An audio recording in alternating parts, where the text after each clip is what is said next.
चलिए बेटा, प्रीवियसली जो हमने डिस्कशन किया था हाइड्रोजन बॉन्ड में, that was intermolecular as bonding, दो मॉलिक्यूल्स के बीच में होने वाली एज बॉन्डिंग। सेम मॉलिक्यूल होंगे तो होमो इंटरमॉलिक्यूलर, दोनों डिफरेंट होंगे तो हेट्रो इंटरमॉलिक्यूलर। आज जो हम डिस्कस करने वाले that is intramolecular as bonding. आपको बोला था जब hydrogen bonding within the same molecule, एक ही मॉलिक्यूल है और उसी के अंदर कहीं हाइड्रोजन बॉन्डिंग की कंडीशन डेवलप हो जाए और हाइड्रोजन बॉन्डिंग हो जाए तो उसे क्या बोलेंगे बेटा? इंट्रामॉलिक्यूलर। तो when hydrogen bond is formed with in a molecule, ठीक है। क्या एग्जांपल्स हो सकते हैं और ऐसा होता क्यों है, उसका रीजन समझिए।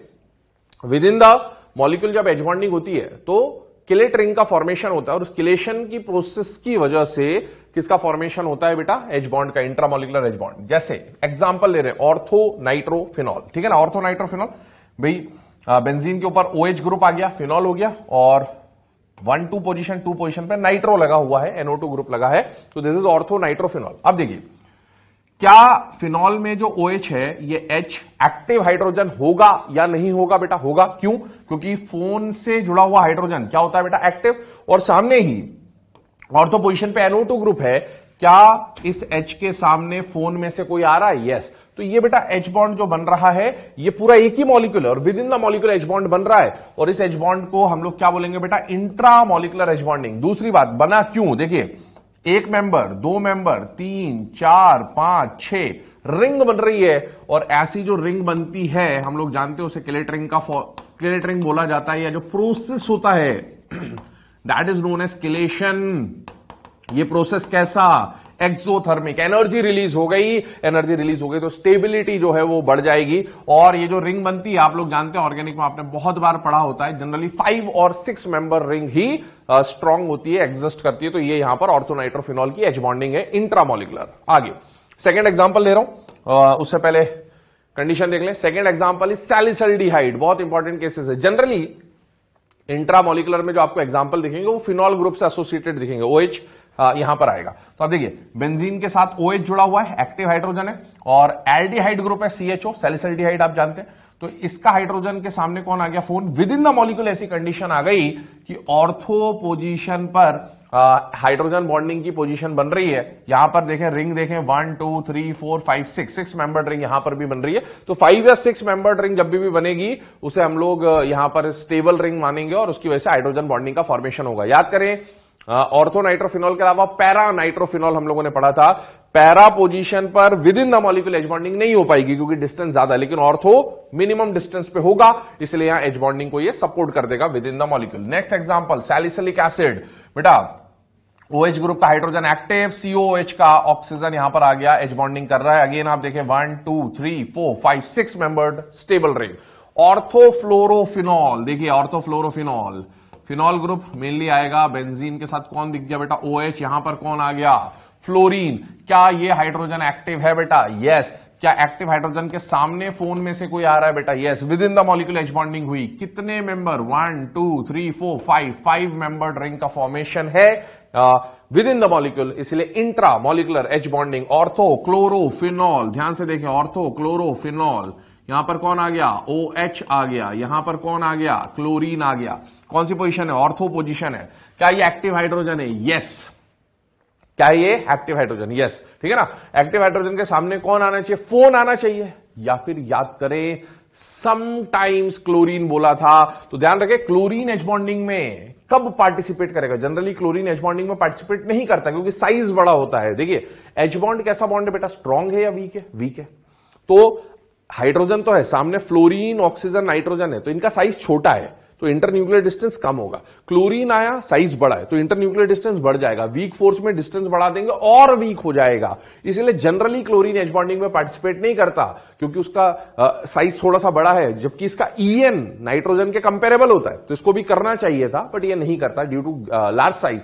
बट यहां पर क्या रिंग का फॉर्मेशन हो रहा है बेटा? यस। वो रिंग के फॉर्मेशन की वजह से क्लोरीन यहां पर क्या कर रहा है बेटा? एच बॉन्डिंग में पार्टिसिपेट कर रहा है क्योंकि उससे स्टेबिलिटी मॉलिक्यूल को मिल जाएगी। तो ये कंडीशन आ गई। क्लोरल हाइड्रेट है ना, क्लोरीन की कंडीशन देख रहे हैं। क्लोरल हाइड्रेट CH3 है ना, CCl3 CHOH ट्वाइस है ना, क्लोरल बोल देते हैं या क्लोरल हाइड्रेट यहां बोल रहे हैं। तो बेटा CCl3 बन गया CHOH ट्वाइस। देखिए क्या ये एक्टिव हाइड्रोजन है बेटा? यस। क्या ये एक्टिव हाइड्रोजन है बेटा? यस। क्या ये हाइड्रोजन एक्टिव है? नहीं, ठीक है ना, क्योंकि वही हाइड्रोजन एक्टिव होता है जो फोन से या sp हाइब्रिड कार्बन से जुड़ा होता है। ये कार्बन sp हाइब्रिड नहीं है, दिस इज sp3 हाइब्रिड, ठीक है। तो आप देखिए एक्टिव हाइड्रोजन है, एक्टिव हाइड्रोजन के सामने फोन में से कोई आना चाहिए था, फोन में से कोई आना चाहिए था, नहीं आ रहा है, बट क्या क्लोरीन आ रहा है? यस। और क्लोरीन आने के बाद भी क्या रिंग का फॉर्मेशन हो रहा है बेटा? यस। तो यहां पर दो दो रिंग बन रही है, कितने मेंबर की बेटा? 5 मेंबर्ड रिंग बन रही है, जिससे स्टेबिलिटी बढ़ेगी। तो क्लोरीन एच बॉन्डिंग में यहां पार्टिसिपेट कर लेता है, ठीक है ना। अब देखिए, after studying types of H bond, that is intermolecular, intramolecular, अब हम आते हैं next, that is application of H bonding. तो एप्लीकेशन ऑफ एच बॉन्डिंग क्या? पहला सॉल्युबिलिटी, याद करें alcohol plus water, phenol plus water में मैंने बोला था कि सॉल्युबिलिटी के 2 फैक्टर्स होते हैं, वैसे तो लाइक डिसॉल्व लाइक, लेकिन कई बार एच बॉन्डिंग होने की वजह से मॉलिक्यूल्स में जो एसोसिएशन है वो बढ़ जाता है, इसका मतलब है सॉल्युबिलिटी बढ़ जाएगी।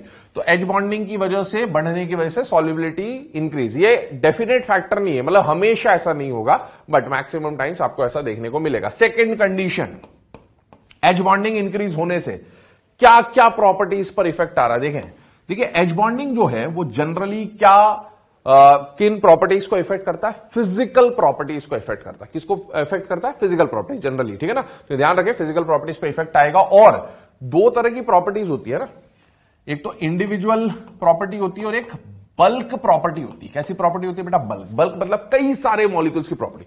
ये जो सारी प्रॉपर्टीज आपके सामने लिखी है ना, दीज आर बल्क प्रॉपर्टीज। कौन सी प्रॉपर्टीज है? बल्क प्रॉपर्टी, ठीक है। अब बल्क प्रॉपर्टी पे इफेक्ट कौन डालेगा? देखिए, बल्क प्रॉपर्टी मतलब 2 या 2 से ज्यादा मॉलिक्यूल्स के बीच में interaction, with in the molecule वाला इंटरेक्शन बल्क प्रॉपर्टी को कभी भी इफेक्ट नहीं करेगा। लेकिन जब 2 या 2 से ज्यादा मॉलिक्यूल में इंटरेक्शन होगा तो बल्क प्रॉपर्टी पर इफेक्ट आएगा। इसीलिए ध्यान रखें, विद इन द मॉलिक्यूल होने वाला एच बॉन्ड कौन सा है बेटा? इंट्रा। और बिटवीन मॉलिक्यूल होने वाला क्या है? इंटर, है ना। तो ये जो बल्क प्रॉपर्टी है ना, इसके लिए जो मैं यहां एच बॉन्डिंग लिख रहा हूं, एच बॉन्डिंग तो अलग अलग है, इंट्रा भी है, इंटर भी है, इनकी प्रॉपर्टीज पे, इन बल्क प्रॉपर्टीज पे इफेक्ट कौन डालेगा? इंट्रा नहीं डालेगा, इंटर डालेगा। तो बेटा जब भी मैं यहां एच बॉन्ड लिख रहा हूं, ये कौन से एच बॉन्डिंग की बात कर रहा हूं मैं? इंटर मॉलिकुलर, क्योंकि ये बल्क प्रॉपर्टी से एक दूसरे से मॉलिक्यूल के इंटरेक्शन पर डिपेंड करती है, इसीलिए इन बल्क प्रॉपर्टी पे इफेक्ट इंट्रा नहीं डालेगा। कौन डालेगा? इंटर। तो जब भी मैं एच बॉन्ड लिख रहा हूं, it means inter H bonding की मैं बात कर रहा हूं। तो जैसे जैसे एच बॉन्डिंग बढ़ेगी, अट्रैक्शन बढ़ेगा, अट्रैक्शन बढ़ेगा तो ऑब्वियसली मेल्ट करना मुश्किल हो जाएगा, मेल्टिंग पॉइंट बढ़ जाएगा, बॉयल करना मुश्किल हो जाएगा, बॉइलिंग पॉइंट बढ़ जाएगा, लेयर्स जुड़ती जाएंगी, जितनी ज्यादा लेयर्स जुड़ेंगी उतना ज्यादा थिकनेस बढ़ेगा। थिकनेस ऑफ लिक्विड को ही हम लोग क्या बोलते हैं बेटा? विस्कोसिटी। सरफेस टेंशन, सरफेस पर लगने वाला अट्रैक्शन फोर्स, परपेंडिकुलर फोर्स बढ़ जाएगा। वॉलेटिलिटी कम। वॉलेटिलिटी क्यों कम? क्योंकि अट्रैक्शन, वॉलेटाइल का मतलब क्या होता है? जो वेपोराइज हो जाएगा। अब आप खुद से सॉल्यूशन आपने पढ़ा हुआ है तो आपको है ना, राउल्ट्स लॉ, वेपर प्रेशर, ये सब आइडिया है। 2 मॉलिक्यूल्स का अट्रैक्शन बढ़ गया, एच बॉन्डिंग बढ़ गया मतलब अट्रैक्शन बढ़ गया। अट्रैक्शन बढ़ गया तो बॉयल करना, वेपोराइज करना मुश्किल हो जाएगा या आसान हो जाएगा? मुश्किल, क्योंकि अट्रैक्शन को तोड़ना पड़ेगा। तो बेटा वॉलेटाइल नेचर कम, और वॉलेटाइल नेचर कम मतलब वेपर कम बनेंगे, और वेपर कम है तो वेपर प्रेशर भी कम। तो ये प्रॉपर्टीज इस तरह से डिपेंडेंट है आपस में, ठीक है। देखिए इसके ऊपर कुछ क्वेश्चन देख रहे हैं हम लोग। If boiling point of orthonitrophenol is X and boiling point of para-nitrophenol is Y, then options दिए हुए हैं आपको, ठीक है ना, ऑप्शन दिए हुए हैं आपको, ठीक है। कंपेयर करते हैं पहले ऑर्थोनाइट्रोफिनॉल, बेटा इधर देखें ध्यान से, समझिएगा कंडीशन। ऑर्थोनाइट्रोफिनॉल यहां आ गया OH, यहां आ गया NO2। क्या ऑर्थोनाइट्रोफिनॉल में एच बॉन्डिंग है बेटा? यस। कौन सी एच बॉन्डिंग है? इंट्रा, ठीक है।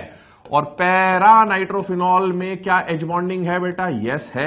कौन सी एच बॉन्डिंग है? इंटर, ठीक है ना।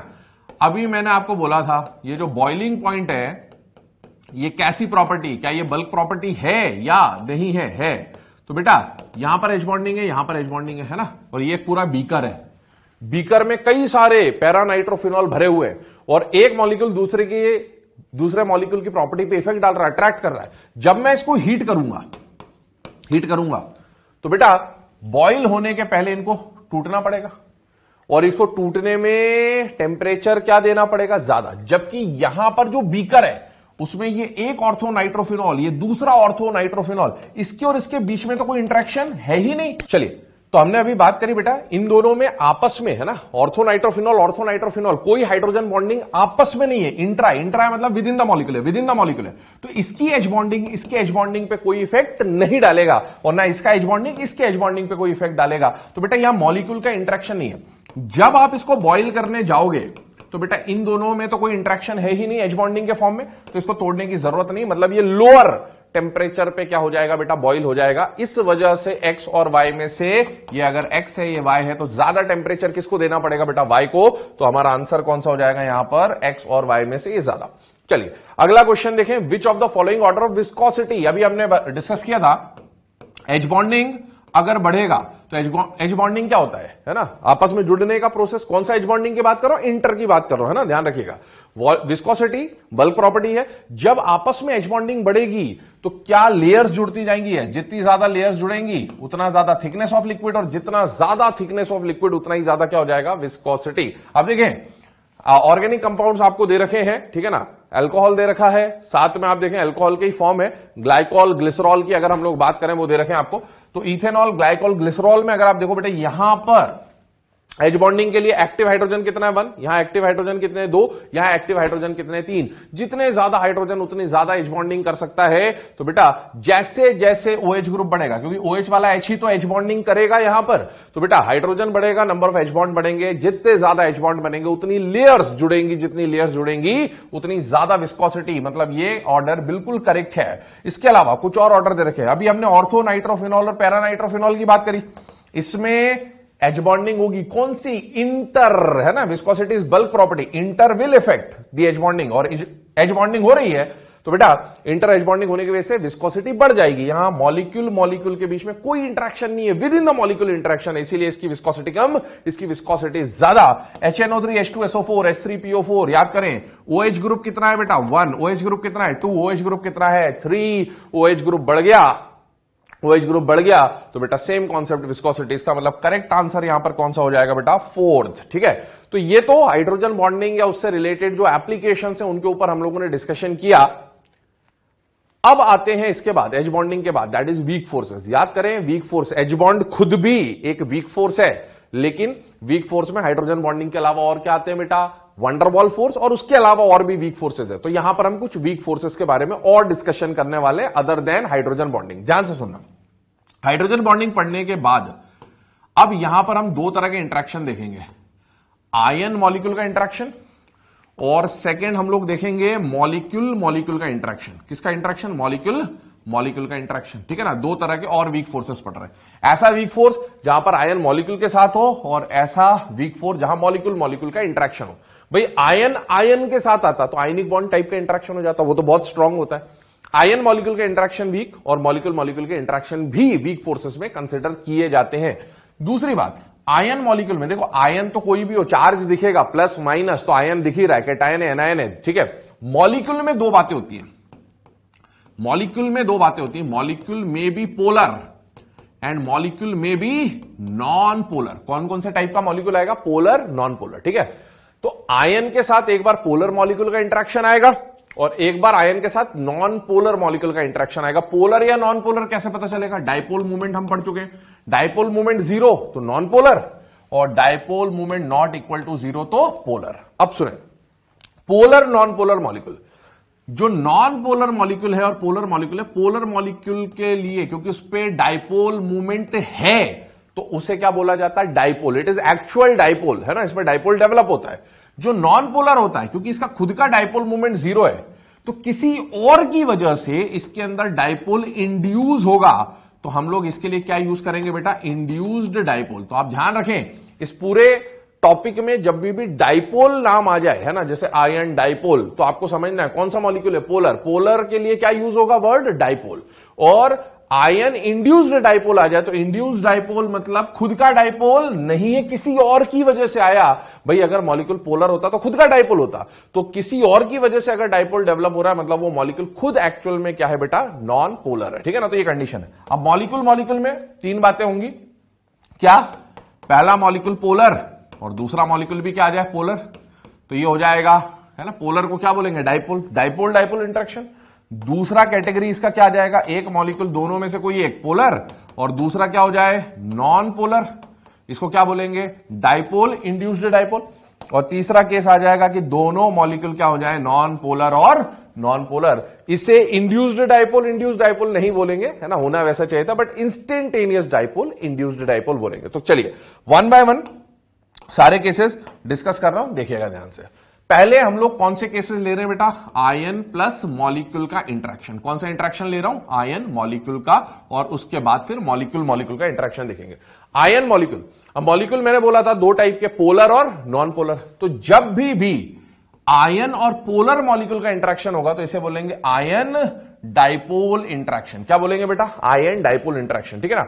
तो आपको एग्जाम में क्या क्वेश्चन देगा, सपोज ये एग्जाम्पल दे दिया और पूछा कि यहां पर कौन सा अट्रैक्शन है, आयनिक बॉन्ड है, कोवेलेंट बॉन्ड है, आयन डाइपोल फोर्स है, कौन सा है। तो Na+ और H2O के बीच में कैसा फोर्स है, क्या ये आयन दिख रहा है बेटा, यस। दुनिया का कोई भी आयन आ जाए, देख के तो पहचान ही जाओगे। और इस मॉलिक्यूल को देखना है, आयन के साथ मॉलिक्यूल का इंटरेक्शन है, आयन तो आ गया, मॉलिक्यूल दो टाइप के, पोलर या नॉन पोलर। डाइपोल मूवमेंट से पता करेंगे, H2O is a polar molecule.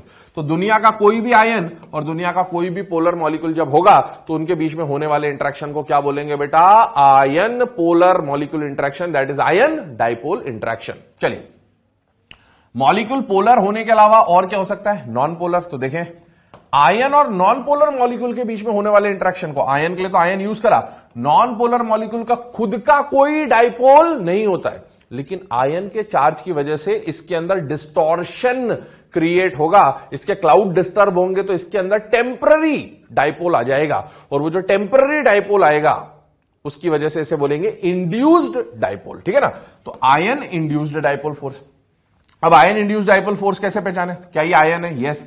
I2 polar है या नॉन पोलर है, नॉन पोलर। तो जब भी कोई आयन किसी नॉन पोलर मॉलिक्यूल के साथ इंटरैक्ट करेगा तो इसे बोलेंगे ion dipole induced dipole interaction. यहां पर आयन, यहां पर नॉन पोलर, तो आयन इंड्यूस्ड डाइपोल इंटरेक्शन। अब आयन मॉलिक्यूल में ये दो ही टाइप थे। अब इसमें क्वेश्चन किस टाइप का बनेगा, एग्जाम्पल देकर पूछेगा फोर्स का, या फोर्स देकर पूछेगा एग्जाम्पल, ठीक है। दूसरी बात, एक बात बताओ, आयन डाइपोल और आयन इंड्यूस्ड डाइपोल में ज्यादा पावरफुल अट्रैक्शन कौन सा होगा।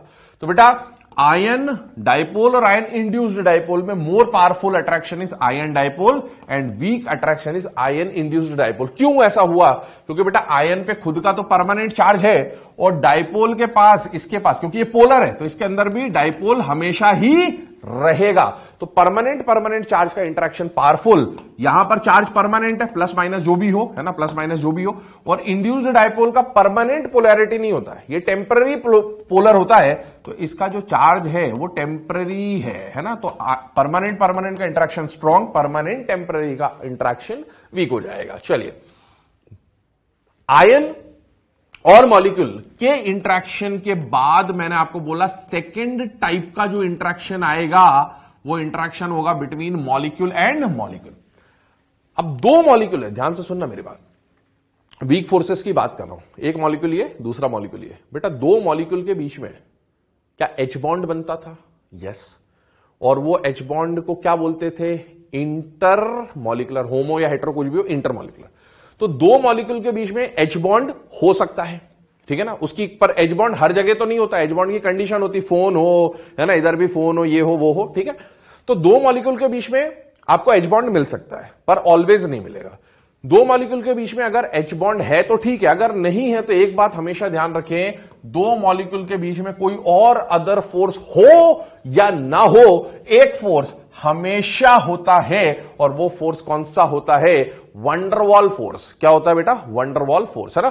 तो मॉलिक्यूल का इंटरेक्शन जब भी आएगा एक फोर्स ऑलवेज अवेलेबल मिलेगा, और वो फोर्स कौन सा होगा, वंडरवॉल फोर्स मिलेगा। अब देखें मॉलिक्यूल के टाइप्स के हिसाब से, पहला मॉलिक्यूल भी पोलर और दूसरा मॉलिक्यूल भी पोलर। तो देखें, जब पोलर मॉलिक्यूल का पोलर मॉलिक्यूल से इंटरेक्शन होता है तो पोलर के इंटरेक्शन को बोला जाता है डाइपोल इंटरेक्शन। क्या बोला जाता है बेटा, डाइपोल, क्योंकि इसका खुद का डाइपोल है, इसका खुद का डाइपोल है। और इसे एक और नाम दिया गया है साइंटिस्ट के बेसिस पे जिन्होंने डिस्कवर किया था, कीजोम फोर्स बोला जाता है। क्या बोला जाता है बेटा, कीजोम फोर्स बोला जाता है। अब आप खुद देखो, एग्जाम में आपसे पूछा HCl का इंटरेक्शन बताओ, ठीक है। तो क्या HCl मॉलिक्यूल है या आयन है बेटा? मॉलिक्यूल। HCl मॉलिक्यूल है या आयन है बेटा? मॉलिक्यूल। क्योंकि इंटरेक्शन दो टाइप के, आयन मॉलिक्यूल का भी हो सकता है और मॉलिक्यूल मॉलिक्यूल का भी हो सकता है। तो मॉलिक्यूल मॉलिक्यूल। अब मॉलिक्यूल कैसा, पोलर या non polar? This is polar, this is polar. Heterodiatomic का डायपोल मूवमेंट हमेशा होता था, हमने डायपोल मूवमेंट में पढ़ा है। तो बेटा पोलर पोलर का इंटरेक्शन क्या कहलाएगा? डायपोल डायपोल इंटरेक्शन या कीजम फोर्स बोला जाएगा। सेकेंड टाइप है ना, देखें अगर पहला मॉलिक्यूल पोलर और दूसरा क्या हो जाए, नॉन पोलर, या वाइस वर्सा हो, ठीक है, तो एक पोलर और एक नॉन पोलर मॉलिक्यूल आ गया तो पोलर का हो जाएगा डायपोल और नॉन पोलर का आ जाएगा इंड्यूस्ड डायपोल। आप देखिए मॉलिक्यूल मॉलिक्यूल, एक पोलर एक नॉन पोलर, तो पोलर और नॉन पोलर के बीच में जो इंटरेक्शन होगा है ना, दो मॉलिक्यूल के बीच में हमेशा वंडरवॉल तो होगा, बट वो वंडरवॉल के टाइप्स हम लोग देख रहे हैं। तो कौन सा टाइप आएगा यहां? Dipole, induced dipole, also known as Debye force. कौन सा फोर्स बोलते हैं बेटा? डेबाय फोर्स बोलते हैं। तीसरा, दोनों मॉलिक्यूल क्या हो जाए? Non polar. देखें between non polar and non polar molecule, या एटम भी हो बेटा, ये देखें एटम है, एटम है, मॉलिक्यूल नहीं है यहां पर, एटम। तो ध्यान रखें एटम्स को भी हम नॉन पोलर, अकेले एटम को हम लोग क्या कंसीडर करते हैं? नॉन पोलर कंसीडर करके चलेंगे। तो देखें यहां पर भी आपको क्या देखने को मिलेगा, तो ये फोर्स देखिए, इसे इंस्टेंटेनियस डायपोल इंड्यूस्ड डायपोल क्यों बोला गया? देखिए नॉन पोलर है Cl2, अगला Cl2 भी नॉन पोलर, तो बेटा जब Cl2 नॉन पोलर है तो उसके अंदर कुछ डेल्टा प्लस डेल्टा माइनस तो है नहीं, उसकी इलेक्ट्रॉन डेंसिटी दिखा रहा हूं, ये अभी नहीं है, ठीक है। और अगला Cl2 है ना, Cl2 में इंटरेक्शन क्या हुआ, तो ये जो फोर्स होता है ना इंस्टेंटेनियस डायपोल इंड्यूस्ड डायपोल, इसे इंस्टेंटेनियस क्यों बोला गया? इंड्यूस्ड डायपोल क्यों नहीं बोला गया? ठीक है ना, उसका कारण समझ रहे हैं। जब दोनों ही नॉन पोलर थे तो भाई कोई किसी के अंदर तो डायपोल डेवलप करेगा ही नहीं, डेवलप करेगा नहीं तो इंड्यूस्ड कहां से आया? तो कैसे इंड्यूस होता है उसकी बात कर रहे हैं। इंस्टेंटेनियस का वर्ड का मीनिंग आप फिजिक्स में कई बार पढ़ चुके होते हैं, बिल्कुल शॉर्ट पीरियड ऑफ टाइम के लिए, है ना। तो होता क्या है, जब ये दो मॉलिक्यूल सपोज घूम रहे हैं, एक Cl2 दूसरा Cl2, इस Cl2 पे अगर बाहर से कोई एक्सटर्नल फोर्स लग जाए, है ना, हमारे एनवायरनमेंट में बहुत सारे एक्सटर्नल फोर्स है, इलेक्ट्रिक फील्ड है, मैग्नेटिक फील्ड है, तो उन फील्ड से कुछ फोर्स लग जाए या आपने बाहर से खुद कुछ एक्सटर्नल फोर्स दिया, तो फोर्स अगर मैंने इस पे लगाया तो बेटा इसकी इलेक्ट्रॉन डेंसिटी क्या हो जाएगी? डिस्टर्ब। इलेक्ट्रॉन डेंसिटी डिस्टर्ब हुई तो थोड़े देर के लिए कहीं पर इलेक्ट्रॉन डेंसिटी ज्यादा और कहीं पर इलेक्ट्रॉन डेंसिटी पहले से कम। अगर इलेक्ट्रॉन डेंसिटी डिस्टर्ब हुई तो कहीं ना कहीं चार्ज डेवलप हो जाएगा शॉर्ट पीरियड ऑफ टाइम के लिए, बाद में वो वापस नॉर्मलाइज हो जाएगा, लेकिन for short period of time यहां पर डायपोल डेवलप हो गया ड्यू टू फोर्स। तो बेटा वो जो डायपोल डेवलप हुआ शॉर्ट पीरियड ऑफ टाइम के लिए हुआ, इसीलिए उसे क्या बोला? Instantaneous dipole. और अगर यहां डायपोल डेवलप हुआ तो ये सामने वाले मॉलिक्यूल में क्या कर देगा? डायपोल डेवलप कर देगा, तो सामने क्या आ जाएगा? Induced dipole. तो इसीलिए इसे बोला गया है इंस्टेंटेनियस डायपोल, इंड्यूस्ड डायपोल। और देखें तो इसका और भी नाम है, इसे लंदन फोर्स या डिस्पर्शन फोर्स या लंदन डिस्पर्शन फोर्स भी बोल देते हैं, ध्यान रखें। अब मॉलिक्यूल आपके सामने है, कंडीशन देख लें। एक खास बात और है ना, डायपोल डायपोल जो इंटरेक्शन है या जो पोलर पोलर मॉलिक्यूल का इंटरेक्शन होता है या जो कीजोम फोर्स होता है ना, मैं अगर बात करूं कीजोम फोर्स के बारे में, ध्यान सुनना। Keesom force is considered to be a cumulative effect. Keesom force is considered to be a cumulative effect of dipole dipole interaction, ठीक है ना, एंड ऑल्सो डिस्पर्शन फोर्स। तो ये ध्यान रखें। ऐसे इसको देखें, है ना, जो ये पोलर नॉन पोलर का इंटरेक्शन होता है day by force, it is a cumulative effect of dipole induced dipole, है ना। और साथ ही साथ यहां क्या होता है? डिस्पर्शन फोर्स होता है। एनसीईआरटी में स्टेट्स ऑफ मैटर चैप्टर जब आप पढ़ेंगे वहां पर ये फोर्सेज आपको दे रखे हैं, वहां पर ये लिखा हुआ क्यूमुलेटिव इफेक्ट, ठीक है ना। इसके अलावा यहां भी तो आपसे अगर क्वेश्चन पूछा जाए, ठीक है, कि ये जो डिस्पर्शन फोर्स वगैरह होते हैं या लंदन डिस्पर्शन फोर्स होते हैं, ये कहां एग्जिस्ट करेगा? नॉन पोलर में तो एग्जिस्ट करेगा ही हमेशा, है ना, पर ये पोलर में भी एग्जिस्ट कर सकता है। ये वाला फोर्स इनमें भी देखा जाता है, और पोलर नॉन पोलर, मतलब दुनिया के हर दो मॉलिक्यूल के बीच में कैसा भी हो, polar non polar, van der Waals force होगा, और वंडरवॉल फोर्स में डिस्पर्शन तो होता ही होता है, but that will depend on the given options. ध्यान से सुनना है ना, ये क्योंकि कॉन्ट्राडिक्टरी बातें होती है ऐसी।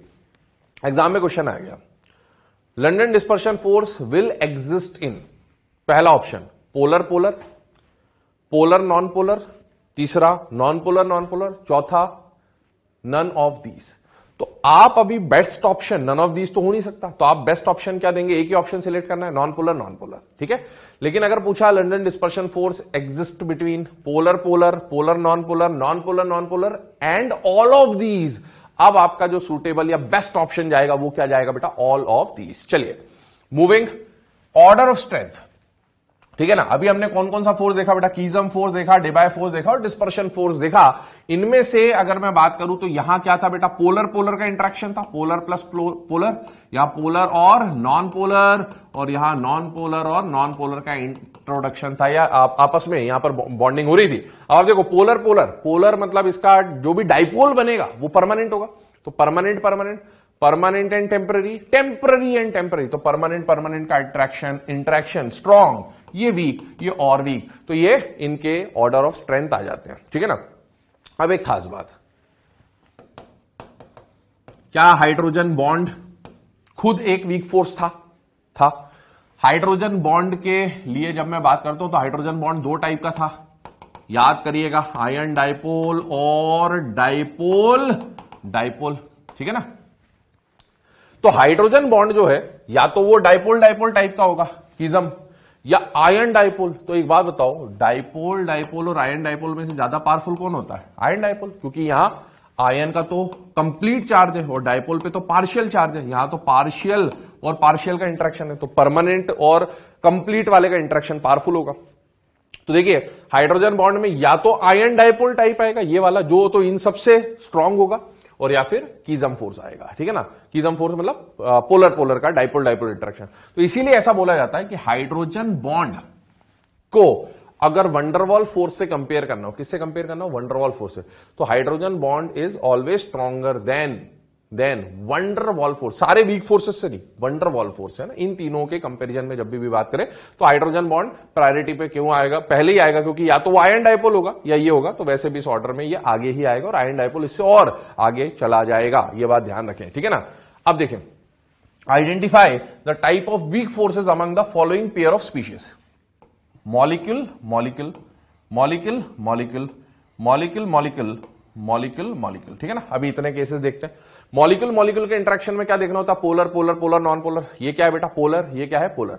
पोलर पोलर का इंटरेक्शन क्या हो जाएगा? Dipole dipole. ठीक है ना। H2S polar, H2S polar, polar polar dipole dipole, HCl polar, Cl2 non polar, dipole induced dipole interaction, H2O polar, CCl4 non polar, dipole induced dipole interaction. चलिए, atom that is inert gas and molecule, है ना। Atom, मैंने बोला था अकेला atom, noble gas, inert gas का हो क्या मानेंगे? नॉन पोलर और पोलर। तो ये हो गया अगेन डाइपोल इंड्यूस्ड डाइपोल, ये डाइपोल है, ये इंड्यूस्ड डाइपोल है। ठीक है ना। Benzene benzene benzene is a non polar solvent, है ना, ध्यान रखें, नॉन पोलर है, मतलब है ना, इंस्टेंटेनियस डाइपोल इंड्यूस्ड डाइपोल। ठीक है। NH3 अब NH3 क्या इन दोनों के बीच में एच बॉन्डिंग होती है बेटा? यस। अमोनिया अमोनिया में क्या हो जाएगा? एच बॉन्डिंग हो जाएगा, एच बॉन्डिंग हो जाएगा। और एच बॉन्डिंग में भी अगर मैं स्पेसिफाई करूं तो आयन डाइपोल या डाइपोल डाइपोल, तो this is dipole dipole type of interaction, Cl minus H2O, ion dipole ठीक है ना। और induced dipole, instantaneous dipole, induced dipole, these are the types of weak forces. चलिए बेटा, प्रीवियस पॉइंट जो हमने डिस्कस किया था that was weak forces, van der Waals forces के ऊपर डिस्कशन किया था। अब वंडरवॉल फोर्सेस या वीक फोर्सेस से रिलेटेड ही अगली प्रॉपर्टी कौन सी आती है बेटा? Boiling point. ठीक है ना। हालांकि बॉइलिंग पॉइंट को हमने हाइड्रोजन बॉन्डिंग में देखा था कि हाइड्रोजन बॉन्डिंग बढ़ने से बॉइलिंग पॉइंट बढ़ता है, लेकिन बॉइलिंग पॉइंट सिर्फ हाइड्रोजन बॉन्डिंग पे ही डिपेंड नहीं करता, उसके लिए और भी अदर फैक्टर्स होते हैं। अब बॉइलिंग पॉइंट का जब भी क्वेश्चन आता है तो उसके लिए क्या कॉन्सेप्ट्स आपको यूज करने हैं, क्या तरीका आपको यूज करना है, उस पर बात कर रहा हूं। ठीक है ना। देखिए, सबसे पहले बॉइलिंग पॉइंट का मीनिंग समझ लेते हैं। आपको पता है कि एक बीकर लिया, सपोज इस बीकर में एक लिक्विड लिया हमने A, ठीक है ना, लिक्विड लिया A और इसको बॉइल कराना है, वेपराइज कराना है। तो बेटा ये जो A लिक्विड है इसके ये कई सारे मॉलिक्यूल्स हैं, ठीक है ना, ये मॉलिक्यूल्स हैं। और जब बॉइलिंग पॉइंट की हम बात करेंगे, हमने सपोज इस बीकर को हीट करना स्टार्ट किया, तो बॉइल होने का मतलब क्या होगा कि ये जो मॉलिक्यूल्स हैं ये क्या हो जाएंगे बेटा? वेपराइज होंगे। अब वेपराइज होने के लिए समझना, एक बात समझना, सिर्फ एक के वेपराइज होने से तो बॉइलिंग पॉइंट अचीव नहीं होगा ना, क्योंकि बॉइलिंग पॉइंट कैसी प्रॉपर्टी है? इंडिविजुअल मॉलिक्यूल की प्रॉपर्टी है या बल्क प्रॉपर्टी है? तो हम लोग जानते हैं कि boiling point is considered as a bulk property, मतलब ये बहुत सारे मॉलिक्यूल्स पर डिपेंड कर रहा होगा। अब आप एक बात समझिए, अगर इन्हें बॉइल करना है तो अब इस मॉलिक्यूल और इस मॉलिक्यूल में आपस में कोई इंटरेक्शन हो सकता है। अगर दोनों के बीच में कोई इंटरेक्शन है ना, मॉलिक्यूल मॉलिक्यूल के बीच में कोई इंटरेक्शन है, तो बेटा एक बात बताइए, जब हम इस इंटरेक्शन को तोड़ देंगे तब जाके ये मॉलिक्यूल्स क्या हो पाएंगे, वेपोराइज।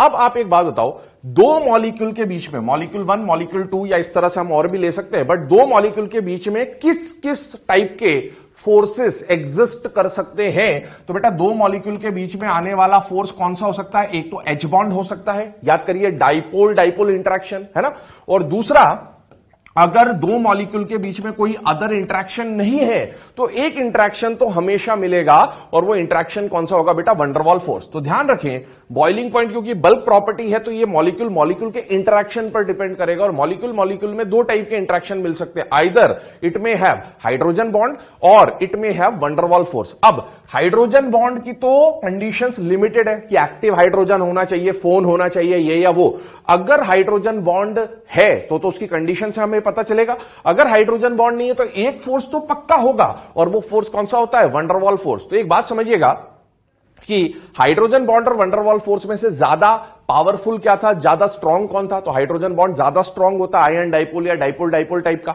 तो बेटा सबसे पहले बॉइलिंग पॉइंट में अगर दो टाइप के फोर्सेस हैं, दो मॉलिक्यूल्स दिए आपको, सपोज एक ये बीकर ए है और एक बीकर बी है ना, एक बीकर बी है। सपोज यहां ए और ए के बीच में कौन से टाइप का बॉन्ड है बेटा? एच बॉन्ड, और यहां एच बॉन्ड ना होके क्या हो जाए? Van der Waals force. तो एक जनरल कंडीशन है, इसके एक्सेप्शंस हो सकते हैं, लेकिन हमारे सिलेबस में जब एग्जाम में क्वेश्चन आते हैं तो वो इसी टाइप के आते हैं कि वो इस तरीके से सॉल्व हो सके।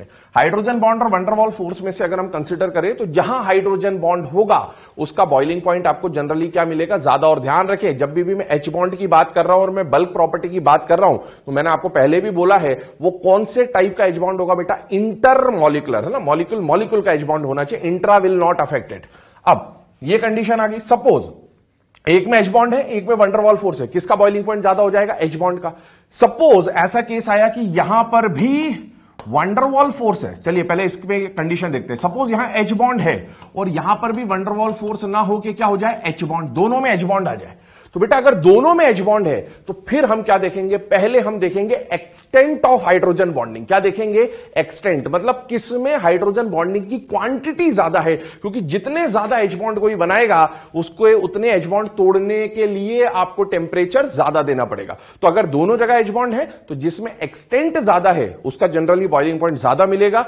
अगर दोनों में एच बॉन्ड है और दोनों का एक्सटेंट बराबर हो जाए फिर क्या देखेंगे? स्ट्रेंथ ऑफ एच बॉन्ड, पहले एक्सटेंट फिर स्ट्रेंथ। सपोज दोनों में से एक में एच बॉन्ड है और एक में एच बॉन्ड नहीं है तो एच बॉन्ड वाले का बॉइलिंग पॉइंट ज्यादा, और सपोज दोनों में एच बॉन्ड नहीं है, दोनों में कौन सा फोर्स आ जाए? वंडरवॉल फोर्स और वंडरवॉल फोर्स। तो बेटा एक बात बताइए, वंडरवॉल फोर्स कितने टाइप के होते हैं? तीन टाइप के, कीजोम, डिबाय और लंदन फोर्स। तो बेटा सपोज एक में कीजोम है और एक में लंदन फोर्स है, कौन सा फोर्स है? एक में कीजोम और एक में लंदन फोर्स है। तो बेटा कीजोम वाला पोलर पोलर का इंटरेक्शन पावरफुल होता है जनरली, तो इसका बॉइलिंग पॉइंट ज्यादा। और अगर दोनों में वंडरवॉल फोर्स है और दोनों में फोर्स का टाइप सेम हो जाए, इधर भी कीजोम इधर भी कीजोम, इधर भी लंदन फोर्स इधर भी लंदन फोर्स, तो फिर आपको अल्टीमेटली क्या चेक करना होता है? याद करें, ऑर्गेनिक केमिस्ट्री में आप कई बार पढ़ते हैं van der Waals force is directly proportional to the molecular mass. तो फिर हम लास्ट में क्या देखते हैं? Molecular mass. तो कुछ ये एस्पेक्ट्स हैं जिनके थ्रू हम लोग क्या सॉल्व करेंगे बेटा? बॉइलिंग पॉइंट के क्वेश्चन। इसके एक्सेप्शंस होते हैं बट हमें उनके बारे में ज्यादा फिक्र करने की जरूरत नहीं है, ठीक है। अब सुने, तरीका फिर से बोल रहा हूं। सबसे पहले क्या चेक करना है? जिन दो मॉलिक्यूल्स को कंपेयर करना है, क्या किसी में एच बॉन्ड है या नहीं है। जिसमें एच बॉन्ड है उसका बॉइलिंग पॉइंट ज्यादा, जिसमें वंडरवॉल फोर्स है उसका बॉइलिंग पॉइंट कम। अगर दोनों में एच बॉन्ड है तो प्रायोरिटी एच बॉन्ड में क्या देखेंगे? एक्सटेंट की प्रायोरिटी देखेंगे। दोनों में एच बॉन्ड है, एक्सटेंट भी बराबर है, फिर क्या देखेंगे? स्ट्रेंथ। दोनों में से एक में एच बॉन्ड है, एक में वंडरवॉल फोर्स है, एच बॉन्ड का बॉइलिंग पॉइंट जनरली ज्यादा। अगर दोनों में एच बॉन्ड नहीं है, दोनों में वंडरवॉल फोर्स है, तो वंडरवॉल फोर्स में अगर एक में कीजोम है एक में लंदन फोर्स है, कीजोम का बॉइलिंग पॉइंट जनरली ज्यादा। और अगर दोनों में type of van der Waals force same हो जाए फिर हम मॉलिक्यूलर मास पे जाएंगे, ठीक है ना। तो देखिए इसको सॉल्व करते हैं, अप्रोच करते हैं। कुछ क्वेश्चंस देख रहे हैं यहां पर। Determine correct order of boiling point. पहला HCl, दूसरा Cl2। अब खुद बताइए, एक बीकर लिया जिसमें HCl है ना भाई, एक HCl तो होगा नहीं ना, बीकर भर के HCl है, तो बेटा HCl भरे हुए हैं बहुत सारे। अब HCl का इंटरेक्शन देखना है और एक तरफ किसका इंटरेक्शन देखना है बेटा, Cl2 क्योंकि ये बल्क प्रॉपर्टी है तो ये मॉलिक्यूल के इंटरेक्शन पर डिपेंड कर रहा होगा। अब आप बताइए क्या HCl में H बॉन्ड होता है? नहीं। सबसे पहले H बॉन्ड और वंडर वॉल फोर्स देखना है। इसमें H बॉन्ड नहीं है, इसमें H बॉन्ड नहीं है। H बॉन्ड नहीं है तो फिर क्या देखते हैं, दोनों में कौन सा फोर्स होगा? अगर H बॉन्ड नहीं है तो वंडर वॉल फोर्स होगा। भाई ये मॉलिक्यूल और ये मॉलिक्यूल के बीच में कोई इंटरेक्शन होगा, वो H बॉन्ड तो नहीं है। इस मॉलिक्यूल और इस मॉलिक्यूल के बीच में कोई इंटरेक्शन होगा, वो हाइड्रोजन बॉन्ड तो नहीं है। तो दोनों में क्या होगा? वंडरवॉल फोर्स होगा। अब वंडरवॉल फोर्स का टाइप देखिए, क्या HCl पोलर या नॉन पोलर? तो पोलर, ये पोलर है तो दूसरा HCl भी तो पोलर ही होगा। और Cl2 क्या है बेटा? नॉन पोलर, तो दूसरा Cl2 भी क्या होगा? Non polar. तो बेटा पोलर पोलर, बीकर भर के HCl का इंटरेक्शन कौन सा आ जाएगा? कीजोम, पोलर पोलर का, है ना। और Cl2 का इंटरेक्शन नॉन पोलर का इंटरेक्शन कौन सा आ जाएगा? लंदन फोर्स आ जाएगा। अब आप खुद बताइए कि कीजोम और लंदन फोर्स में से ज्यादा पावरफुल कौन होता है? बेटा कीजोम, इसीलिए ज्यादा बॉइलिंग पॉइंट किसका देखने को मिलेगा? HCl का। ध्यान रखें, इसके एक्सेप्शंस हो सकते हैं, फिर से बोल रहा हूं, क्योंकि जो वंडरवॉल फोर्स है वो कीजोम डिवाइड डिस्पर्शन पे तो डिपेंड करता है, साथ ही साथ मास पे भी डिपेंड करता है। आपको जनरली एग्जाम में जब क्वेश्चन आते हैं तो कंपेरेबल मासेस देता है, लेकिन सपोज एक का मास 10 है और एक का मास 200 है, एक में कीजोम है दूसरे में लंदन है, बट इसका मास बहुत ज्यादा है, इसके कंपेरिजन में इसका मास कई गुना ज्यादा है, तो फिर बेटा ये जो फोर्स है ये वीक पड़ जाएगा और मॉलिक्यूलर मास डोमिनेट करेगा। ऐसा होता है, बट जनरली हमारे एग्जाम में ऐसे क्वेश्चन नहीं आते हैं। चलिए moving on to the second type of question, क्या है? ICl Br2। देखिए सबसे पहले चेक करिए H बॉन्ड और वंडरवॉल फोर्स। बेटा इसमें H बॉन्डिंग नहीं हो सकती ICl में, इसमें Br2 में भी H बॉन्डिंग नहीं, क्योंकि दोनों में तो हाइड्रोजन ही नहीं है। दूसरी बात, अगर H बॉन्डिंग नहीं है तो एक फोर्स होगा, वो कौन सा फोर्स होगा? वंडरवॉल। किसके बीच में?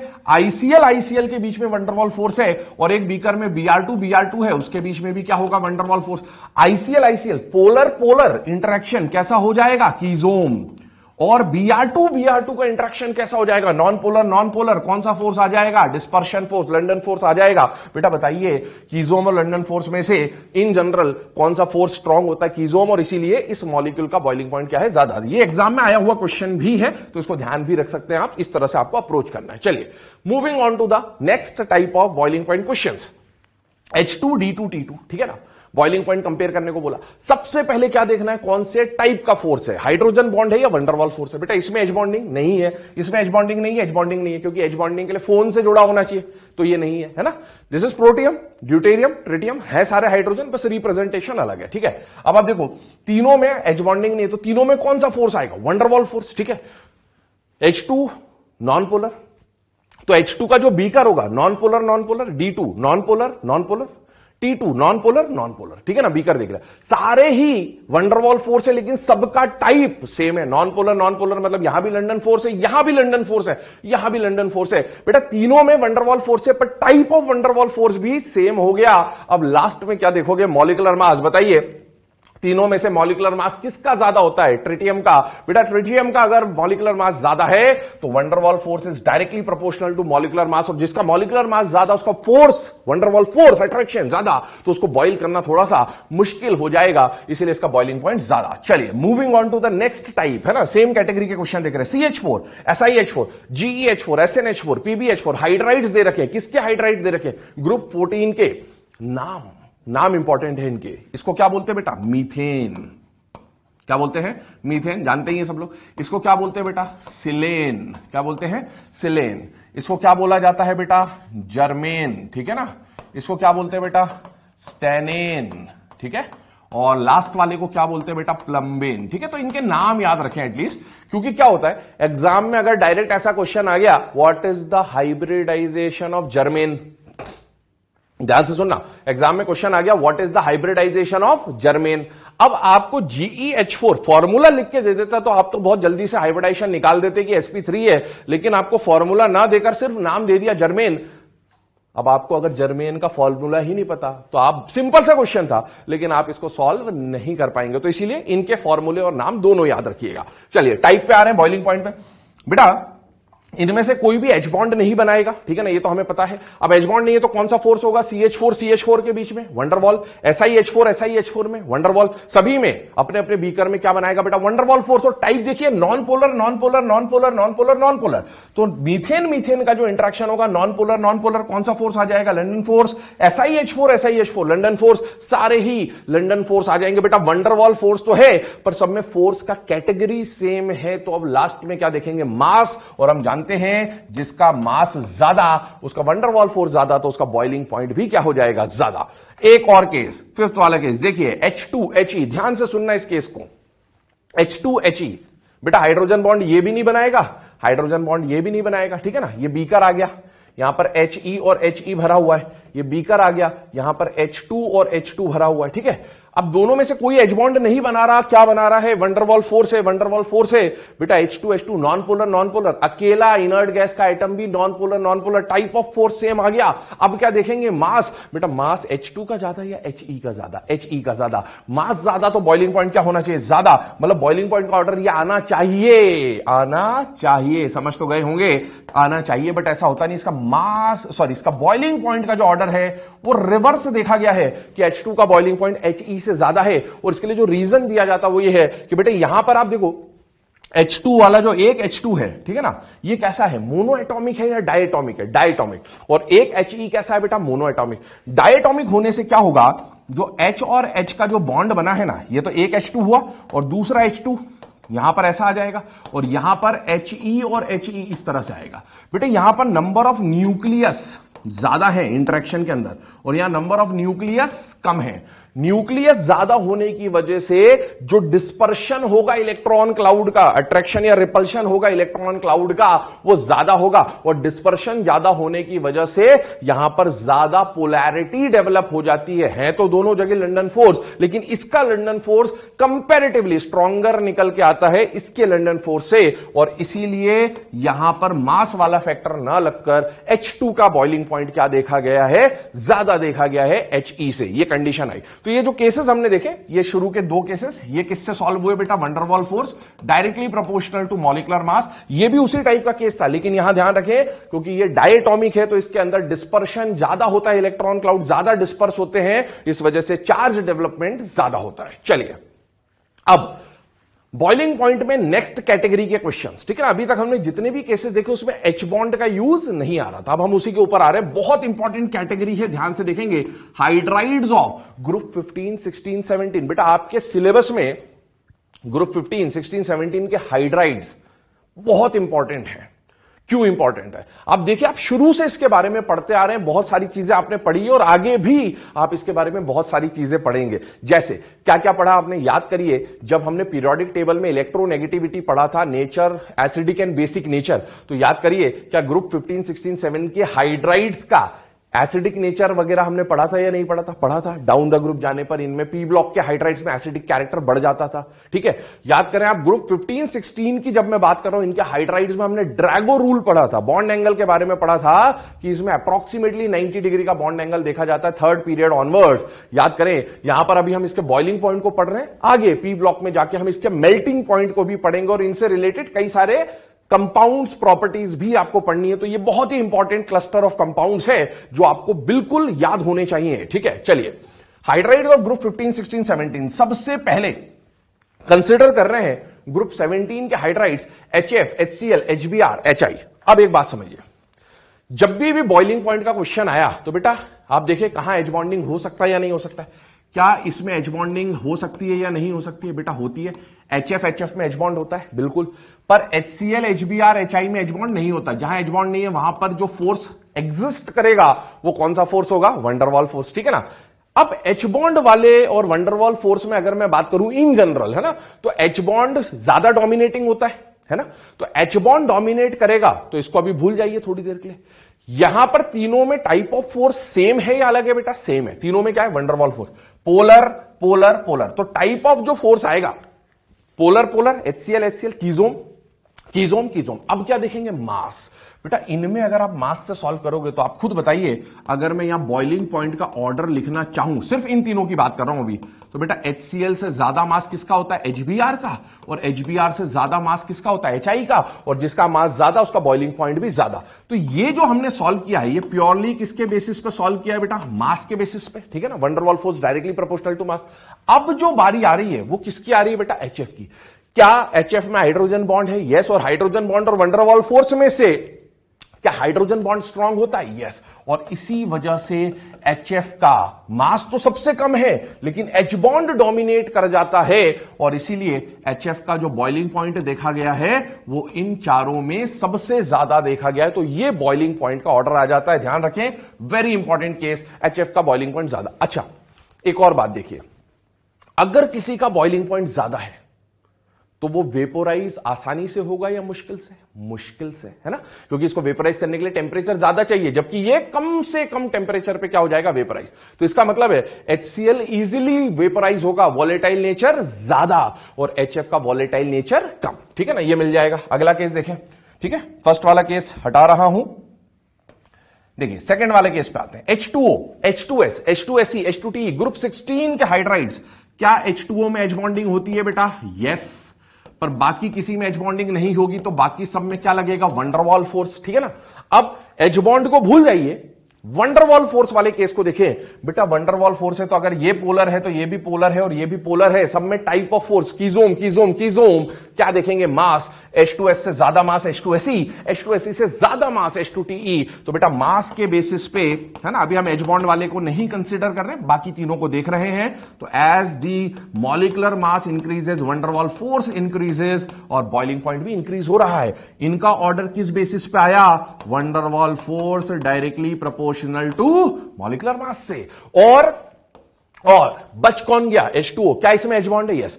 वंडरवॉल फोर्स और हाइड्रोजन बॉन्ड में से ज्यादा डोमिनेटिंग कौन होता है, हाइड्रोजन बॉन्ड डोमिनेटिंग होता है, इसीलिए H2O का जो बॉइलिंग पॉइंट है वो इन सब में क्या मिल जाएगा, ज्यादा। तो यहां पर भी HF हाइड्रोजन बॉन्ड की वजह से मैक्सिमम पे गया, और यहां H2O भी हाइड्रोजन बॉन्ड की वजह से मैक्सिमम पे गया, ये ऑर्डर आ जाता है। Next, coming on to group 15। अब बहुत ध्यान से समझिएगा इस ऑर्डर को, ग्रुप 15 को। क्या बेटा, क्या NH3 में एच बॉन्ड होता है, यस, है ना, लेकिन बाकी किसी में एच बॉन्डिंग नहीं मिलेगी, तो कौन सा फोर्स मिलेगा, वंडरवॉल फोर्स। पहले वंडरवॉल फोर्स को देख ले, PH3, SH3, SBH3, type of force same होगा, तो बेटा मास के हिसाब से जब सॉल्व करोगे, अरेंज करोगे, तो बॉइलिंग पॉइंट का जब आप ऑर्डर बना रहे हो, PH3 से ज्यादा ASH3 से ज्यादा SBH3, ये किसके बेसिस पे सॉल्व हो गया, मास के बेसिस पे ही अरेंज कर दिया। ये सब किसके बेसिस पे, मास के बेसिस पे। अब बारी आई एच बॉन्ड की। शुरू के दो केसेस में क्या हुआ, एच बॉन्ड मैक्सिमम पे गया, एच बॉन्ड मैक्सिमम पे गया। NH3 में एच बॉन्ड है, कहां जाना चाहिए, मैक्सिमम पे, कहां जाना चाहिए, मैक्सिमम पे, लेकिन यहां ये नहीं मिला। NH3 कहां मिला, यहां पर मिला। कहां मिला, बॉइलिंग पॉइंट का ऑर्डर में, ध्यान रखें, कहां आया, यहां। तो अब देखिए, हाइड्रोजन बॉन्डिंग की वजह से NH3 का बॉइलिंग पॉइंट इंक्रीज तो हुआ, पर वो अपने ग्रुप में मैक्सिमम पे नहीं गया। उसका रीजन क्या, उसका रीजन, दो तीन तरीके के रीजन बोले जा सकते हैं इसमें। पहला कि हाइड्रोजन बॉन्ड और वंडरवॉल फोर्स में से भाई इनके मास से ज्यादा एच बॉन्ड डोमिनेट कर गया, लेकिन इसका जो मॉलिकुलर मास था वो ज्यादा, बहुत ज्यादा होने की वजह से NH3 उसको डोमिनेट नहीं कर पाया। दूसरा रीजन ये बोलते हैं कि बेटा HF की जो हाइड्रोजन बॉन्डिंग होती बहुत स्ट्रांग होती, क्योंकि फ्लोरीन का EN ज्यादा, तो H पर डेल्टा प्लस ज्यादा। H2O में फ्लोरीन से कम इलेक्ट्रोनेगेटिव ऑक्सीजन, तो यहां पर डेल्टा प्लस H पे कम आया, बट वो फिर भी डोमिनेटिंग था। NH3 वाली जो एच बॉन्डिंग होती है वो बहुत वीक होगी, तीनों के कंपैरिजन में बहुत वीक होगी, इसीलिए थोड़ा सा एच बॉन्डिंग की वजह से बॉइलिंग पॉइंट बढ़ा तो सही, बट क्योंकि ये स्ट्रॉन्गेस्ट एच बॉन्ड नहीं है, इसीलिए अपने ग्रुप पे मैक्सिमम पे ना पहुंचकर इस जगह पर रह गया। तो ये ऑर्डर बहुत इंपॉर्टेंट है बॉइलिंग पॉइंट का। चलिए moving on to next type of questions. बेटा NH3 H2HF, ध्यान से देखिए, पहले क्या देखना है, एच बॉन्ड है या वंडरवॉल फोर्स है। बेटा NH3 में एच बॉन्डिंग है, ठीक है ना, यहां पर भी एच बॉन्डिंग है, यहां पर भी एच बॉन्डिंग है, सभी में एच बॉन्डिंग है। अगर एच बॉन्डिंग है तो अब अगर इसमें भी एच बॉन्ड, इसमें भी एच बॉन्ड, इसमें भी एच बॉन्ड, तो बेटा अगर सभी में एच बॉन्ड है तो पहली प्रायोरिटी बताइए, एक्सटेंट या स्ट्रेंथ। एक्सटेंट को बेटा मैंने आपको जब हाइड्रोजन बॉन्डिंग पढ़ाया था तो मैंने बोला था हमारे सिलेबस में एक NH3 कितने एच बॉन्ड बना रहा होगा, 2, है ना। H2O कितने बनाएगा, 4, और HF कितने बनाएगा, 2। जिसका एक्सटेंट ज्यादा उसका बॉइलिंग पॉइंट भी ज्यादा।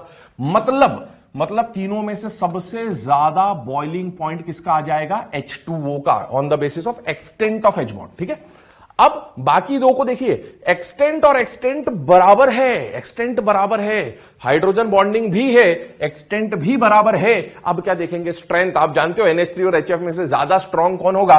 HF, तो इसीलिए उसका बॉइलिंग पॉइंट ज्यादा और NH3 का बॉइलिंग पॉइंट कम। तो this is the order of boiling point. Next H2O, H2O2। बेटा H2O में आप देखिए, हाइड्रोजन बॉन्ड बनाने के लिए एक ऑक्सीजन दो हाइड्रोजन, मतलब एक्टिव सेंटर्स कितने हैं? 3। H2O2 में एक्टिव सेंटर्स कितने हैं? 4। दो ऑक्सीजन दो हाइड्रोजन जो एच बॉन्डिंग में पार्टिसिपेट कर सकते हैं। तो on the basis of extent of H bonding आपको ज्यादा एच बॉन्डिंग की एक्सटेंट कहां मिलेगी? H2O2 में, और जिसमें एक्सटेंट ऑफ एच बॉन्डिंग ज्यादा उसका बॉइलिंग पॉइंट भी ज्यादा। Moving on to the next question, H2O D2O, क्या इसमें एच बॉन्डिंग है? यस। क्या D2O में एच बॉन्डिंग है? बताइए सर, इसमें तो हाइड्रोजन ही नहीं। अरे डी मतलब ड्यूटेरियम है, तो हाइड्रोजन ही आइसोटोप है, तो यहां भी एच बॉन्डिंग है, ये भी एच बॉन्डिंग है, ये नॉर्मल वाटर है, ये हैवी वाटर है। अब आप बताइए, दोनों में एच बॉन्डिंग है। एच बॉन्डिंग में पहले क्या देखते हैं? एक्सटेंट या स्ट्रेंथ? तो एक्सटेंट, भाई इसका स्ट्रक्चर सेम होगा, तो एक्सटेंट दोनों में बराबर आएगा। अब क्या देखना है? स्ट्रेंथ। क्या H2O और D2O की स्ट्रेंथ सेम है या अलग है? अलग है। याद करें, एच बॉन्डिंग में हमने स्ट्रेंथ में क्वेश्चन देखा था, डी में मैंने बोला था आइसोटोपिक इफेक्ट की वजह से, है ना, इसका न्यूक्लियस पावरफुल होता है, चार्ज डिस्पर्शन ज्यादा, अट्रैक्शन ज्यादा। तो बेटा इसका स्ट्रेंथ ज्यादा है, इसका स्ट्रेंथ कम है, जिसका स्ट्रेंथ ज्यादा उसका बॉइलिंग पॉइंट भी ज्यादा। अगला केस देखें, H2O CH3OH, CH3O CH3 organic से रिलेटेड, वाटर, अल्कोहल, ईथर वगैरह ये पूछा जाता है आपसे। बेटा H2O का स्ट्रक्चर बना दें, कुछ इस तरह से बन जाएगा। CH3OH का स्ट्रक्चर बना दें, कुछ इस तरह से बन जाएगा। CH3O CH3 का स्ट्रक्चर बना दें, कुछ इस तरह से बन जाएगा। क्या ये मॉलिक्यूल देखकर कुछ याद आ रहा है? यस, हाइड्रोजन बॉन्डिंग तो है ही, मतलब हाइड्रोजन बॉन्डिंग नहीं, सॉरी, बॉन्ड एंगल जो हमने पढ़ा था, याद करिए, बॉन्ड एंगल में इसका बॉन्ड एंगल अप्रोक्सीमेटली 111 डिग्री था, ड्यू टू बल्की ग्रुप, कुछ याद आ रहा होगा। बेटा यहां पर देखिए, एक्टिव हाइड्रोजन कितने हैं? 2। क्योंकि क्यों एक्टिव हाइड्रोजन देख रहा हूं? क्योंकि ऑक्सीजन की कंडीशन तो बेटा तीनों में सेम है। यहां 2 एक्टिव हाइड्रोजन है, यहां एक ही एक्टिव हाइड्रोजन है, यहां कोई भी एक्टिव हाइड्रोजन नहीं है। जितने ज्यादा एक्टिव सेंटर्स उतने ज्यादा हाइड्रोजन बॉन्डिंग, जितनी ज्यादा हाइड्रोजन बॉन्डिंग उतना ज्यादा बॉइलिंग पॉइंट। अदरवाइज अगर आप मास से देखोगे तो बेटा इसका मास तो बहुत ज्यादा है, तो इसका बॉइलिंग पॉइंट ज्यादा होना चाहिए था, but hydrogen bonding generally dominate कर जाता है। इसके बाद है ना, अमीन्स की बात कर रहे हैं। आप देखिए RNH2 की अगर मैं बात करूं तो इस तरह का स्ट्रक्चर बना दिया मैंने, है ना, RNH2। R2N की अगर मैं बात करूं तो ये R2NH का स्ट्रक्चर आ गया, और R3N की अगर हम बात करें तो बेटा ये स्ट्रक्चर R3N। भाई नाइट्रोजन की कंडीशन तो तीनों में सेम है, डिफरेंस कहां से आएगा? एक्टिव हाइड्रोजन से। कितने एक्टिव हाइड्रोजन है बेटा? 2। कितना एक्टिव हाइड्रोजन है? 1। कितना एक्टिव हाइड्रोजन है? 1 भी नहीं। तो बेटा एक्टिव सेंटर्स यहां पर ज्यादा है, जितने ज्यादा एक्टिव सेंटर उतने ज्यादा हाइड्रोजन बॉन्ड बनाने की कैपेसिटी, और जितने ज्यादा एच बॉन्ड बनाएगा उतना ज्यादा क्या हो जाएगा? Boiling point. तो this was all about boiling point. इसके कई एक्सेप्शंस भी होते हैं, लेकिन हमें उन एक्सेप्शंस पे ज्यादा फोकस करने की जरूरत नहीं है। ठीक है, अब बॉइलिंग पॉइंट के बाद, है ना, एक लास्ट पॉइंट और हम यहां डिस्कस कर रहे हैं, दैट इज फॉर्मल चार्ज। ठीक है, मैंने आपको रेजोनेंस वाले केसेस में बॉन्ड ऑर्डर निकालने का तरीका बताया था बेटा, दैट वाज 1 + π/σ, है ना, उससे सॉल्व कर सकते हैं। फॉर्मल चार्ज में भी हमने देखा था कि जब ऑक्सी एनायन आता है ना, नाइट्रेट, कार्बोनेट वगैरह वगैरह, तो हम क्या करते थे? चार्ज को डिस्पर्स करा देते थे। अब अगर नॉर्मल उनके अलावा कोई मॉलिक्यूल आ जाए तो एक और फॉर्मल चार्ज निकालने का फॉर्मूला होता है। हालांकि इस पे एग्जाम में क्वेश्चन नहीं आए हुए, बट एनसीईआरटी में गिवन टॉपिक है, ठीक है, तो इसलिए हम इसको डिस्कस कर रहे हैं। फॉर्मल चार्ज निकालने का फॉर्मूला, वैलेंस इलेक्ट्रॉन्स, जिस भी एटम का, हर एटम का फॉर्मल चार्ज निकाल सकते हो किसी मॉलिक्यूल में। उसके लिए आपको उसका स्केलेटन स्ट्रक्चर बनाना पड़ेगा, इलेक्ट्रॉन डॉट स्ट्रक्चर बनाना पड़ेगा। इलेक्ट्रॉन डॉट स्ट्रक्चर में जिस एटम का आप जो फॉर्मल चार्ज निकालना चाहते हैं उसके वैलेंस इलेक्ट्रॉन माइनस उस एटम ने कितने बॉन्ड्स बनाए हैं, है ना, वो minus number of non bonding electrons, कितने नॉन बॉन्डिंग इलेक्ट्रॉन्स हैं, इससे आप सॉल्व करके फॉर्मल चार्ज निकाल सकते हैं। देखिए एग्जाम्पल हम जो ले रहे हैं दैट इज ओजोन। ठीक है, ओजोन का स्ट्रक्चर आप लोग जानते हैं, कुछ इस तरह से बनता है। ठीक है, इसमें यहां पर एक कोऑर्डिनेट बॉन्ड आ जाता है जो कि यहां पर रिप्रेजेंट किया हुआ है, 1 2 3 4 और 5 6, ये अपने इलेक्ट्रॉन्स को दे रहा है। इस ऑक्सीजन के इलेक्ट्रॉन्स को मैंने कैसे रिप्रेजेंट करा है बेटा? क्रॉस से, इसके 2 इलेक्ट्रॉन यहां और बचे हुए इलेक्ट्रॉन यहां। आप देखिए ये इसका इलेक्ट्रॉन डॉट में ऑक्टेट स्ट्रक्चर बना दिया। सपोज इस ऑक्सीजन को हमने नाम दे दिया 1, इसको नाम दे दिया 2, इसको नाम दे दिया 3। अब इनके फॉर्मल चार्जेस आपको निकालने हैं। पहले ऑक्सीजन ए 1, ठीक है ना, फर्स्ट ऑक्सीजन। भाई वैलेंस इलेक्ट्रॉन तो तीनों ऑक्सीजन में कितने होंगे? 6, 6 और 6, 1 2 3, 1 2 3 या 1 2 3, ठीक है ना। सबके valence electron 6 minus number of bonds. अब देखिए पहले वाले ऑक्सीजन ने कितने बॉन्ड बनाए? 2, ठीक है, तो 2। बीच वाले ऑक्सीजन ने कितने बॉन्ड बनाए? 1 2 3। कोऑर्डिनेट को भी काउंट करना है, ठीक है। और लास्ट वाले ऑक्सीजन ने कितने बॉन्ड फॉर्मेशन में पार्टिसिपेट किया? ओनली 1। दूसरा, minus number of non bonding electron. बेटा पहले वाले ऑक्सीजन के पास कितने नॉन बॉन्डिंग इलेक्ट्रॉन है? 4, दूसरे वाले के पास 2 और लास्ट वाले के सारे नॉन बॉन्डिंग इलेक्ट्रॉन अवेलेबल है 6। सॉल्व करने पर ऑक्सीजन 1 का फॉर्मल चार्ज क्या आया? 0। इसका फॉर्मल चार्ज क्या आया? +1। और 3 का क्या आया? -1। ये फॉर्मल चार्ज एक्चुअल में क्या है? This is nothing but accountancy of electrons. क्या होता है? Accountancy of electron. मतलब किसी एटम के पास, किसी मॉलिक्यूल के अंदर जितने इलेक्ट्रॉन होने चाहिए थे उतने ही हैं, या उससे ज्यादा हैं, या उससे कम हैं, ऐसी कंडीशन है। इसके पास जितने इलेक्ट्रॉन होने चाहिए थे उतने ही है, इसीलिए इसका फॉर्मल चार्ज क्या आ गया? 0। ऑक्सीजन 2 और 3 को देखिए, है ना, इस पे स्पेसिफाई कर रहा हूं। क्यों? देखिए क्या इनके बीच में कोऑर्डिनेट बॉन्ड है या नहीं है। और कोऑर्डिनेट बॉन्ड कब बनता है? जब एक डोनर और एक एक्सेप्टर होता है। बेटा अगर 2 एटम्स के बीच में एक सिंगल बॉन्ड है तो कितने इलेक्ट्रॉन शेयर हुए होंगे? 2। पर वो दोनों इलेक्ट्रॉन एक ऑक्सीजन ने दिए। तो अगर दोनों के बराबर बराबर इलेक्ट्रॉन आते तो फॉर्मल चार्ज डेवलप नहीं होता। बट इसने अपना एक ज्यादा इलेक्ट्रॉन इसको दिया, और ज्यादा इलेक्ट्रॉन दे दिया मतलब इसके पास इलेक्ट्रॉन की डेफिशिएंसी होगी, और डेफिशिएंसी की वजह से आएगा प्लस, और इसने एक एक्स्ट्रा इलेक्ट्रॉन एक्सेप्ट किया, इसलिए इसके ऊपर क्या आएगा? माइनस। और वही आपको यहां पर रिफ्लेक्ट होते हुए दिखेगा। कंडीशन सुनिए, जब भी मैंने आपको स्टार्टिंग में भी बोला था ये कि कोऑर्डिनेट बॉन्ड बनते वक्त अलग दिखता है, लेकिन बनने के बाद आप डिफरेंशिएट नहीं कर सकते। देखिए कंडीशन क्या, जब भी कोऑर्डिनेट बॉन्ड को फॉर्मल चार्ज पढ़ने का सिर्फ एक ही सिग्निफिकेंस है कि हम जब चाहे पूरे सिलेबस में कोऑर्डिनेट बॉन्ड हटा के कौन सा बॉन्ड बना देंगे? कोवैलेंट।